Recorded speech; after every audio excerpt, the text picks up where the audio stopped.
नमस्कार भाई और बहनों। मैं अपना एक लेख आपके समक्ष प्रस्तुत कर रहा हूँ। मेरे लेख का शीर्षक है भारत के सांस्कृतिक जागरण में कुंभ का महत्व। इस वक्त कुंभ का आयोजन हो रहा है। इस समारोह में बहुत से लोग आ रहे हैं और सभी लोग एक श्रेष्ठतम और महानतम लक्ष्य की तरफ बढ़ने का प्रयास कर रहे हैं। कुछ लोगों ने महानतम और श्रेष्ठतम लक्ष्य को पा लिया है, तो कुछ लोग उस लक्ष्य को पाने की तरफ बढ़ रहे हैं। इस मेले में भारत से और विदेश से बहुत से लोग आए हैं। पाकिस्तान से भी बहुत से लोग आए हैं। विशेष तौर से सिंध के इलाके से काफ़ी लोग आए हैं और वो लोग यहाँ आकर बहुत प्रसन्न है। तो इन्हीं सब बातों को ध्यान में रखकर मैंने ये लेख लिखा है। इस लेख का शीर्षक है भारत के सांस्कृतिक जागरण में कुंभ का महत्व। भारत के सांस्कृतिक जागरण में कुंभ का बहुत अधिक महत्व है। भारत में कुंभ कब से आयोजित हो रहा है, इस बारे में किसी को भी कोई जानकारी नहीं है। वैसे कबीर ने कहा था कि मोको कहाँ ढूंढे रे बंदे, मैं तेरे पास में। इसका अर्थ है कि मैं मनुष्य तुम्हारे पास में हूँ, मैं ही हूँ। मैं ना तो मंदिर में हूँ, मैं ना ही मस्जिद में हूँ, ना ही मैं किसी जोग वैराग्य में हूँ। मैं तो श्रेष्ठ आचरण में हूँ, वो पवित्र हृदय में निवास करता हूँ। भला किसी नदी में नहाने से किसी मनुष्य को क्या मिल सकता है? अगर नदी में नहाने से किसी को मोक्ष मिल सकता है तो नदी में रहने वाली मछलियों, कछुओं, मगरमच्छों और अन्य जीव जंतुओं को भी मोक्ष मिल जाता। लेकिन कबीर की विचारधारा बहुत ही दोषपूर्ण थी। कबीर के समय पर भारत पर तुर्कों का राज था। तुर्क भारत की जनता पर भयंकर अत्याचार कर रहे थे, पर कबीर आँख मूंद कर बैठे हुए थे। कबीर निरक्षर थे, उन्हें अक्षर ज्ञान नहीं था। ना तो उन्होंने वेदों को पढ़ा था और ना ही उन्होंने कुरान को पढ़ा था। इस तरह से कबीर की विचारधारा बहुत ही दोषपूर्ण थी।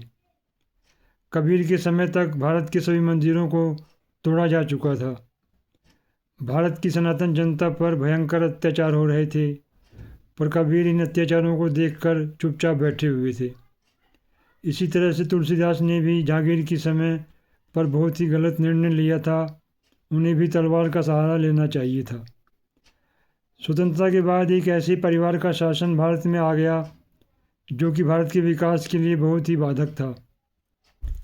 कांग्रेस पार्टी और छद्म धर्मनिरपेक्ष पार्टियां देश के विकास में बहुत बड़ी रुकावट हैं। कांग्रेस पार्टी के ही कारण भारत एक विकसित देश नहीं बन सका था। पिछले 10 सालों में ही भारत विश्व की चौथी सबसे बड़ी अर्थव्यवस्था बन गया है। आज भारत हर क्षेत्र में आत्मनिर्भर हो गया है। रक्षा उत्पादन के क्षेत्र में आज भारत बहुत ही श्रेष्ठतम ढंग से आगे बढ़ रहा है। इसी तरह से भारत विज्ञान के सभी क्षेत्रों में बहुत तेज़ी से आगे बढ़ रहा है और कुछ क्षेत्रों में भारत ने बहुत ही श्रेष्ठतम कार्य किया है। कुंभ मेले में इस बार बहुत से अधिक लोग आए हैं। इस बार के कुंभ में बहुत अच्छी व्यवस्था की गई है। इतनी अच्छी व्यवस्था कुंभ में पहले कभी भी नहीं हुई थी। बहुत से लोग विदेशों से भी आए हैं। भ्रष्टाचार और अपराधीकरण भारत में अब बहुत कम हो गया है, क्योंकि भारत की सरकार ने भ्रष्टाचार और अपराधीकरण को नियंत्रित करने के लिए बहुत ही अच्छे प्रयास किए हैं। भारत में बहुत से क्रांतिकारी लोगों ने भारत के विकास के लिए बहुत ही श्रेष्ठतम और महानतम कार्य किया है। इस तरह भारत आज एक महानतम लक्ष्य की तरफ बढ़ रहा है। भारत के बहुत से शत्रु हैं और ये शत्रु भारत को नष्ट करने की फिराक में हमेशा लगे रहते हैं। पर भारत के लोग भारत को नष्ट नहीं होने देंगे। आज भारत विश्व की तीसरी सबसे बड़ी अर्थव्यवस्था बनने वाला है। अभी भारत विश्व की चौथी सबसे बड़ी अर्थव्यवस्था बन गया है। कुंभ में नहाने से मनुष्य को मोक्ष मिल सकता है। यदि व्यक्ति सच्चे मन से श्रेष्ठ और पवित्र जीवन को अपनाए तो वो मोक्ष प्राप्त कर सकता है। इस बार कुंभ में बहुत अधिक भीड़ है। इस तरह से हम देख सकते हैं कि कुंभ से सांस्कृतिक जागरण हो रहा है। कुंभ से देश की एकता में वृद्धि हो सकती है। कुंभ से देश में एकता की भावना बढ़ सकती है। कुंभ से लोग परस्पर एकता के सूत्र में बंध सकते हैं। कुंभ में जिस तरह की व्यवस्था की गई है वह एक प्रकार से शोध का विषय हो सकता है।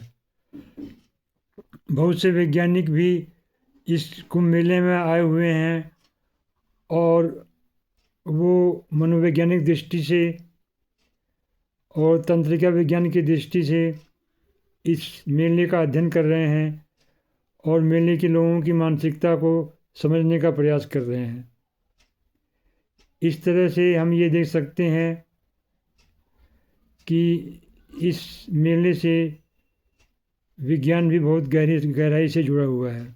वैसे एक विशेष प्रकार की नक्षत्रों की स्थिति में यह कुंभ मेला मनाया जाता है। कुंभ में बहुत अधिक भीड़ है। इतने बड़े जनसमूह को नियंत्रित करना आसान कार्य नहीं है, पर सरकार ने इतने बड़े समूह को बड़ी ही कुशलता से नियंत्रित किया है। कुंभ में लोगों को मुफ्त भोजन की व्यवस्था की गई है। कुंभ में बिजली की व्यवस्था बहुत ही अच्छी की गई है। कुंभ में वाटर ड्रोन का भी उपयोग किया गया है। कुंभ में भारत के बहुत से लोग आए हैं और अन्य देशों से भी बहुत से लोग आए हैं और सभी लोग यहाँ आकर एक श्रेष्ठतम और महानतम जीने की प्रेरणा लेकर यहाँ से जा रहे हैं और सभी लोग अपने जीवन को श्रेष्ठ और महान बनाने का प्रयास कर रहे हैं। जब मैं छोटा था तो कुंभ मेले में मेरी नानी जाती थी और परिवार के अन्य लोग भी कुंभ मेले में जाते थे।